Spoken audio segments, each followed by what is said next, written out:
Here we are. Howdy, howdy. Good morning. Good morning. We are live with Julie Rappaport, Live Happily Ever Awesome. This is episode 2 of our Woohoo. series, weekly series here of couples counseling and relationships and little pop culture and see what's happening and doing. Well, how was your week, Jules? Oh yeah, it was good. It just flew by. It just was. It's Yeah. just the kids are back in school, so Yeah. Is that a yeah. tough re-entry for them? No, I think they were excited. Oh, good. Yeah. Yeah. My daughter was excited to get back. She told me that she was excited because she doesn't have to pay for lunch anymore. She gets to go eat lunch at school because she's 17 and, buys crap during the Yes. week. And I guess now cafeteria food apparently is cheaper than the Chipotle or whatever else she's been getting. So that's Yeah. good. Yeah. That is nice to not have to make lunches and. Yeah. I always get a little bit, and I haven't, disclaimer, I haven't felt this way in a few years since I've quit my job at corporate and become a full-time coach. But when I was a corporate employee, I would get major post-holiday blues. Mm, Like you go through this whole period of like ramping up for Christmas and the holidays and New Year's and the kids are home and you can sleep in and you really don't have to worry about a whole lot. And then like 1 or 2 days before you get ready to go back to work again, it's like those Sunday night scaries, but like exponentially worse mm, because the kids are going back and just life's going to be different. And there's really not, aside from like spring break, there's really not much to look forward to in terms of that. The weather's kind of crappy, at least, where I am here on the East Coast. Um, does that like play into relationships at all? Or do you find sure. that, I mean, that's Yeah, normal, right? it's uncanny. It's I always say like it's amazing in December how relationships just miraculously get better. And then Mm, in January they're back, and it's more just like, oh, people are so busy preparing for the holidays and spending money and that sort of thing that they don't really come in as much. yeah. Oh, okay. And then it's over and they're like, Now we've got real problems. We haven't- family has been here. Right. Yeah. So, That's interesting. I like yeah. that. All Yes. right. So last week we talked a little bit about rom-coms. This week, the title of our show is Communication. It's All Greek to Me. So I'm going to let you just say a few words and then we'll see if we get any callers or any people in the chat that want to talk about that specifically. Sure. Yeah. I mean, it's, I would say at least 8 times out of 10 when people come in to see me, if I ask them what they're coming in for, almost always they say communication. And it's such a broad term that it could, communication for one couple could mean something completely different than to another couple. Yeah. So it's, getting specific. So that being said, like just saying communication, it's a huge topic that we could devote many episodes to, and maybe we will. But I'm sure. I think one of the major things that, I mean, we went into PACT last episode, but, PACT having the big component of attachment theory in it is, attachment theory comes into play when big time when it comes to communication. Meaning that different people have different attachment styles, and those attachment styles kind of dictate how we want to be communicated with and how we communicate. Okay. And so if we have two different people raised in two different environments and two different upbringings, and we somehow default to thinking that our way of communicating is going to work for the other person. And we don't even have a consideration for the fact that these are, we're two different individuals. And so it's a big learning curve. And often what happens is I often like these couples come in and they're like, God, I'm exhausted. Like I'm so frustrated. Nothing works, and what I tell them is, it sounds to me like you're putting in a lot of effort to try to make this better. And, Yes. And then I say, well, it sounds to me more like you're putting in a lot of effort. So A for effort, good job, but F for execution in the Mm. way that our partner, like oftentimes if the partner is communicating like, I don't I don't feel loved at all. I don't feel important to you at all. And the other partner is like, how is that possible? I do this for you, that, this, that, they're naming these things, but they're not the way in which their partner receives it. So that like those things, all these things that this person is doing is not hitting the nail on the head and not even registering for their partner because that's not the way they receive love. But they're thinking the whole time that they're doing all this work and, Yes. aren't I great at affirmations or whatever else it is, but that person just isn't It's wired to not receive them. right. So they're like that just goes by as though it just passes through and it Mhm. doesn't put any money in the bank. Mm. And so what I try to help people with is understanding how their partner works, such that if they're going to put on all this effort, let's make it like you get the payoff for it, because Mm. otherwise people just get super frustrated, and rightfully so. And then it's just like you get to the point of why even bother, which is a really bad place to get to because then there's just no effort. Mhm. Can you give us some examples of certain attachment styles and how people prefer to be communicated with based on those? Yeah, I mean, of course, there's the general, but then everybody has specifics, right? Sure. So, there's the kind of, I mean, there's ambivalent attachment. What does that Um, mean exactly?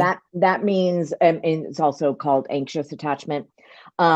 Typically, it is a person who was raised with a kind of an inconsistent caregiver. Okay. Um, Somebody who maybe was really present and caring and loving at sometimes, and then kind of harsh and rejecting at other times. Typically, their primary caregiver would be kind of overwhelmed a lot, Mhm. and also these individuals tend to have kind of stayed young, but also there's a kind of a paradox. It's like they had to stay young and they got love that way, but they also had to be kind of parentified and take care of their parent, kind of Because of the thing. inconsistency of that care. Yeah. And Okay. so So would they're that be they're somebody like a parent who maybe was and this is like an extreme, but maybe somebody who was like in and out of prison and they were like swapped around to different places, like grandma's raising you and then you're going to the aunt's house and then now you're back at home? Or is it could be. okay. Typically, it's somebody who's present Hmm. in the home, but is maybe it's like this like a toddler that has drawn something and is like, hey, and showing. Let's just say it's mom, Hmm. showing mom, but mom is busy or occupied or overwhelmed, Got it. and doesn't give the attuned response is kind Okay. of and so the kid is really just like bummer. Hmm. And then sometimes the kid might come up and the parent is like, oh, that's wonderful, and Okay. then sometimes that parent can also be a bit more clingy rather than totally attuned, so it's like this Hmm. clingy and then rejecting, and so it's the kid doesn't, it's like I don't know if I'm coming or going kind of thing can Okay. happen. So that's more like anxious attachment. And then avoidant attachment is typically comes from a person raised with more neglect. Okay. They spend a lot of time alone as a kid. Um, they kind of they're more internal, like to be alone a lot because they spent a lot of time alone, um, and they had to cope that way. And um, so those are kind of the main, and then there, of course, there's secure attachment, which kind of is right down the middle, and Hmm. that's like the The kind of ideal. the, I guess, yeah, but I mean it's hard to say ideal, but it's like you know where you had consistency you weren't neglected, you were attuned to. Mhm. Um, and so each, let's just go with the, anxious and avoidant, those attachment styles, they have different wounds, Okay. core wounds, I would say. And so therefore, what's important to them is different. And, so let's just say somebody who's more avoidant really values achievement. They feel good. They're contributing to that, um, and what they really appreciate, but they really like and feel good and feel loved if their partner is happy, as well as if their partner is appreciating them, like that they are doing the right thing, Okay. rather than, because they tend to have this tape that I'm always doing it wrong. I'm kind of a fuck up. Mhm. And so to kind of counteract that tape and to make them realize, like, oh, I actually am doing it right, appreciation goes a long way. Whereas for the more ambivalently attached, that doesn't necessarily tend to be, and of course, these are just generalizations, but it Right. doesn't necessarily tend to be their core wound. Oftentimes, it can be more like that they don't matter, they're unimportant. Um, and so, it's like if they get appreciation, it's kind of, it's like, oh, thanks, that's nice. But more, that would hit the nail on the head for them would be more like, you matter so much to me, you are so important to me, and not necessarily always in words, right? It also depends on what their love language is. So it might just be little notes or little check-ins, or just things that they're like, oh, that makes me feel important. um, Okay. so but again, if the person who likes appreciation then just appreciates their partner, it's a miss. You're going to miss one another, and Yeah. vice versa. If the other person does little things for them to make them feel important, they're like, well, that's great and all, but am I doing anything right in your eyes? Kind of thing. Yeah. Is it hard for people to adjust sort of the communication that they're Mm. putting off because of the way, if I'm, call me category A and I like to communicate category A, but my partner needs category B. Is it hard for me to learn how to communicate in category B? Well, it's I mean, it what certainly I takes always effort, I would imagine, and some education. yeah, I mean, that's kind of, a lot of times what I mean, part of what I do in session is educating one another, the partners on their significant other, in order for them to get, like, why what they have been doing isn't working, Mhm. and what to do differently and how to do it differently, so that their efforts are paying off. But I often say to couples, this stuff is simple. It's really simple, but it's not easy, because it's not like, oftentimes, you know, like, for me, and I'll just speak for my own relationship. My husband's my husband loves physical touch, and that doesn't necessarily mean sexual touch. It's just, Mhm. reaching out, touching his hand, whatever it is. And that is not, it's not second nature to me. Okay. And so for me, I really have to think about it. And actually, and like, there's something in me sometimes that's like, God, that feels really awkward, uncomfortable, or whatever. And I have to just do it. It's kind of, I really have to work with myself and my own inner workings of just do it, Mhm. because it's the right thing to do, rather than the thing that, for me, that would feel good is something that isn't going to give me any cost benefit. Interesting. So it oftentimes is working, it's kind of doing the right thing rather than the thing that feels good to you in the moment. Mm-hmm.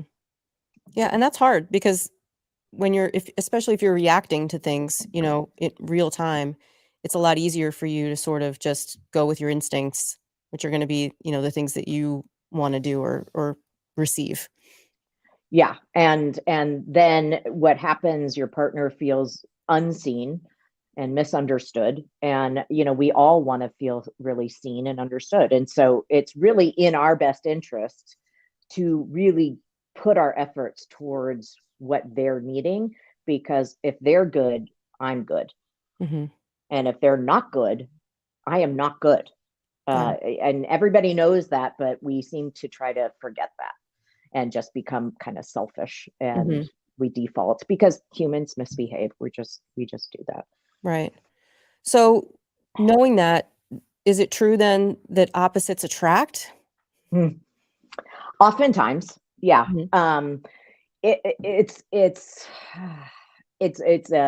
more convoluted than that, of course, but it's like a lot of times avoidant and anxiously attached people come Get together. together. That's not necessarily like that two avoidants can't get together or two ambivalent. Mm-hmm. Um, but the thing is that they have to have some resonance in their history in order to even come together in the first place. So, meaning, yes, like it's kind of like they could have the exact same upbringing in terms of what they experienced, but the way in which they coped with it would be totally different. And so the resonance would be, oh, these experiences were very similar, but the way in which they coped with it is very different. And so that's where then the miscommunication happens. Interesting. Is there a way for people to figure out what their parental attachment category is? Yeah. Like I want to take a quiz or something. I mean, there's, my mentor, the founder of PACT, he has a couple books that I always recommend. One is Wired for Love. That's really good. It goes over kind of how we in PACT work with these attachment styles. Um, I think Diane Poole Heller has a book. I forgot what it's called, but she has one on attachment. Okay. And then, Stan Taktkin is the founder of PACT. And so he has a bunch of books, but I would say Wired for Love is probably the one I would start people off with. Okay. And you clearly, when you see couples in therapy, or those are the types of things. I mean, is that your first session with somebody is like, all right, let's talk about how you were raised? Like, Yes. I mean, I don't necessarily, I don't ever just say, oh, you're ambivalently attached or you're, right. or But you, anxious, but you get the idea. And so that you can figure out and give them cues and all that kind of stuff. absolutely. We do Yeah. have a question here from Joe. Would opposites attract be positive in the beginning of a relationship, but maybe negative down the road? Uh, I mean, yes, but so could any, you know, I don't think it's necessarily that the attachment, the opposites, that's the issue. It would be kind of either that you kind of you couldn't see, because oftentimes with these opposites that attract, it's like if you could see the positives in this one and the positives in this one, they really balance one another out very well. But what can happen is that each person kind of is on their end of the spectrum and thinking they're really great and fighting for that. And if you're fighting for that, I mean, then there's only two people. Sure. And the only thing that can happen there is kind of war. So it's kind of like you got to find like, hey, what's good here? What's good here? What's not good here? What's not good here? Because neither one are fantastic on their own, but the mixture of them is actually quite lovely. And that goes from the beginning as well as all the way through. Yeah, I like that. All right, we have another question. My wife has a lot of anxiety, constantly thinking something is wrong. House has mold, dogs have fleas, kids sick, etc. How do I talk her off the ledge but still validate her feelings? Um, It's a mature question. yeah, I mean, it's a good question. Um, So part of it, that is that that all sounds very anxious. And so sometimes with anxiety, a lot of times they feel a sense of overwhelm. And so really, because they have so much going on and they're trying to handle everything, and they never had a primary caregiver to like really be there and help them out. And so the best thing is, you could just say, it seems like you're feeling anxious or seems like you're feeling overwhelmed. But I would say put in your arsenal is always say, what do you need right now? What do you need right now? And like, I love you so much. What do you need right now? And going towards her. Don't stand back from her. Go towards her, be loving, maybe even grab her hand, sit her down, just really. And oftentimes, individuals like this, when asked what they need, one, they will tend to go a bit nebulous. They'll kind of be like, well, I just need you to, clean up more, or, and it's an impossible task, right? Like, okay, but right. So get them to hone in on right here, right now. Okay, got it. You want me to clean up more, but right now, what do you need? Right now, and they'll throw out these kind of deflections, and you just have to keep coming back. Oh, got it. Okay, but right here, right now, what can I do? What do you need? And sometimes then, when held to in the moment, they will sit there and say, I don't know. Mm-hmm. Because nobody ever asked them that. It was always about somebody else's needs. And so the best thing then is to say, yeah, I get it. Take your time. I'm not going anywhere. And you just stay with them and you just let them process it. And because if they don't know what they need, how the hell is anyone supposed to help them? And it's then the partner kind of tends to shoot in the dark all the time and always get it wrong. And so it's really that then goes into the avoidant attachment where they feel like they can't get anything right. Mm-hmm. And so it's like this, it's a cycle. So I just would suggest kind of just sitting her down, um, changing environment, or positioning is also very good. Like, take her from one position, sit her down if she's standing up, or if she's standing up, or if she's sitting down, then stand her up and move her to a different place. That can also Mm-hmm. work really well. You just want some sort of state change. You could also do something really unexpected. And that's really cool to do, just something wacky that she doesn't expect you're ever going to do. Meaning, like, you could do a little dance that, Mm-hmm. and she'd I be pick like, her up and swing her around. Yeah. or whatever, and she, even if she's like, what are you doing? Like, that's a state change, right? And Mm-hmm. so the unexpected always does that. I like that for sure. Like it. What about this concept of the communication styles between men and women? Like the whole, men are from Mars, women are from Venus. Like, Yeah, I mean, I don't necessarily go into that too much. I mean, I think what I would say, just societally, women are taught, or it's more socially acceptable for women to be in their emotions. I think that's beginning to change, but and men kind of have been told to, suck it up, get tough. It's weak to show emotions, and keep it to yourself and that sort of mhm, thing. So I think oftentimes that can show up, where, in again, generalization, but that the men are kind of keeping more internal, and the women are emoting, and the men probably came from, in this dynamic, came from a family where they didn't do emotion. And so they they're like, here I have this emotional person in front of me and I have no idea what to do with it. And then this emotional person, this woman, is like, what is wrong with this person? He doesn't have any emotions. He's dead. I can't read him. And so that sometimes it's a matter of understanding one another, where you come from, why you are that way, and how to actually meet one another so that you're not overwhelming somebody, or you're not what's called kind of under responding. Mm-hmm. Okay. What about, we talked a little bit last week about the importance of like premarital counseling, basically, like before you actually get into this long-term relationship, that you should, spend some time to get to know people and things like that. Let's talk about people that are in like a new relationship. What are some of the first steps that they should take to sort of set the stage or lay the foundation for like better communication going forward?